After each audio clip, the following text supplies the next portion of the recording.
What up, people? It's your boy, Master Judy, out here with a video. It's been a while. It's been a long, long time. And I thought I would go ahead and make a video on the latest Batman animated show that came out, the Crusader. Now, I came into the show with an open mind. All 10 episodes I've watched. And I have to say, it's an enjoyable show. And it does have its flaws. But I think what people don't understand is that this is a Batman that harkens back to more so the 30s and early 40s comic adaptations of Batman. This is not meant to be a rehash of the animated series, even though Bruce Timm is on it. This is nothing like it at all. That was never its intent. This show is meant to kind of harken back to the real origins of Batman.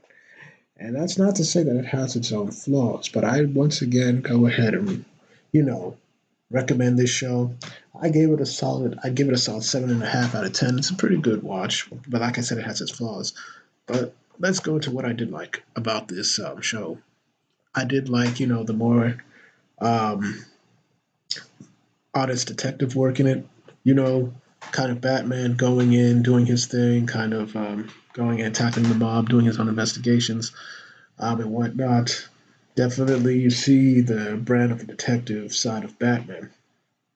I do like that in terms of the characterization of Bruce, we have a Bruce that is really angry, struggling with the death of his parents, and he's not necessarily like the type of person who knows how to be empathetic at this stage of his career. He is more abrasive. He is more, you know, more off-putting, and I think that's by design. Basically, we see that he struggles to keep the playboy persona that he needs to in order to maintain his identity. He gets rattled easily. He gets angered easily, as we've seen in one scene where his mother is insulted at a at quite the at an auction for the family jewels that was for pretty much on display for charity. Basically, blaming both her and her husband for their deaths because they went into a wrong part of the town. And then Bruce obviously snapped about that. I do like we have a Bruce that is not necessarily I have baggage, but I know how to be happy-go-lucky. Like the baggage really affects him. And I think that's what really makes for compelling storytelling. Um, Another pro is that I like that we get a few more obscure villains before and other characters that we usually don't see in the mainstream. We got the first incarnation of Clayface, even modeled after how Clayface looked in the original comics back in the late 30s, early 40s. That was nice. We got obviously the first iteration of Catwoman, who is pretty much a klepto um, from basically money, and she doesn't succeed.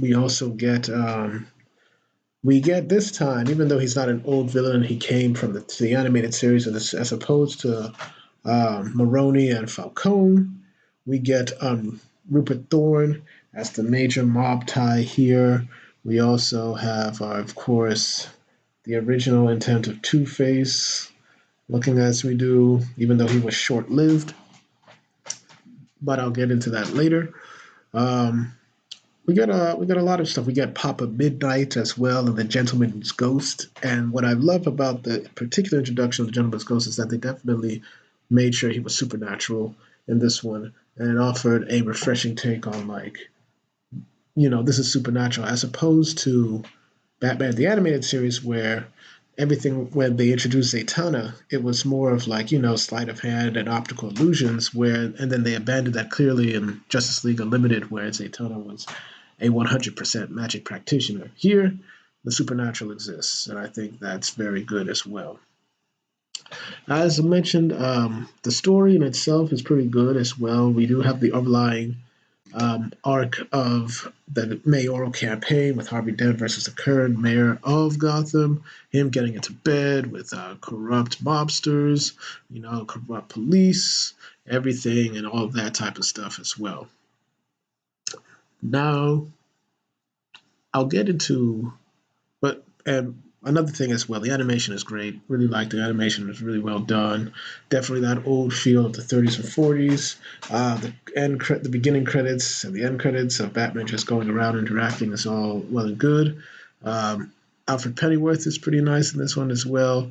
And what you can see is that you gradually see Batman kind of understanding that he needs Alfred because, like I said, Bruce is more abrasive and he understands what he needs to do as well. Now we get into a few of the characters, and can be pros and some cons. I'll get into.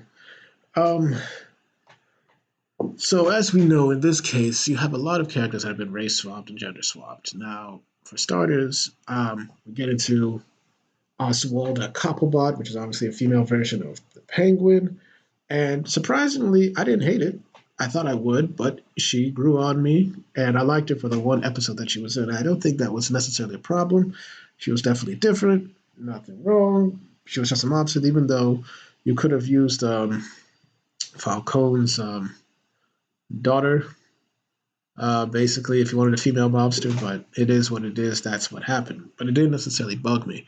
Now, the race swaps of Gordon and Barbara Gordon bugged me, but for not the reasons you think. Because I thought that for the most part they were well written characters, and I really liked Jim Gordon and Barbara Gordon in this. That said, though, I felt like they didn't act like Jim and Barbara, and the more that they didn't act like them, and the more that I liked them, I expected them to have a certain I expected them to be their own characters. They could have been their own characters. They could have been great original characters. And I think that would have been fantastic writing if they were not Jim or Barbara Gordon as well. Same thing with Flash. Flash is obviously race swap. We've seen Flash. The last time I seen Flash was in Batman Year One. This Flash is definitely more corrupt. Um, but he has a certain level like, oh, this is corrupt character, but there are layers to him. Not that there are layers that would make you think that, oh, he can be better. They're just, he seems to be an interesting guy. He's conniving. He can plot. Very capable. I feel like that could have been an original character on his own, and that would have even added more flavor to the story. Um, you have, and so you have your various race swaps as well, and that create things like these could have been original characters. You could have still kept them, could have still written them the way they are, but they could have been original characters. And I think that when you start putting in that, people will have their problems with that.